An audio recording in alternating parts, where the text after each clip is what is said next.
Hello friends, I'm here to show you how to find the basic information inside of the document. First, you will be asked to say what the document letter is. This document, for instance, is document B in our DBQ. The next question you are to answer is what is the document title? Titles usually can be found next in bold or put between quotations or underlined or italicized. So this one is the burden, or that burden. The next question is asking where the document came from.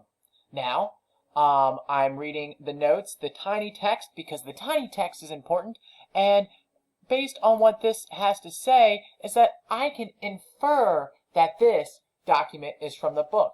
So sometimes it will tell you exactly where it's from in the small text, but sometimes you have to make inferences, which are, if you remember from our lesson, educated guesses.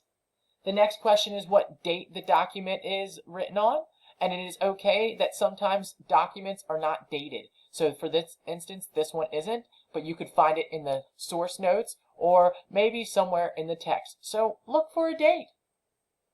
Next, you want to figure out what type of source this is. There are two types of sources, primary and secondary. Primary sources are written by the original person or written by someone that was there. For instance, it could be an interview. If the author of the book wrote the book that you are analyzing, then that is a primary source because it was written then and there, not years later by someone else. A secondary source is written years later by someone else. So maybe a book review is a secondary resource. So if this is actually a piece of the book that the author wrote, this would be a primary source. Now, after you find what you need in your document, head down to the next section where we're going to analyze part of the text. See you there.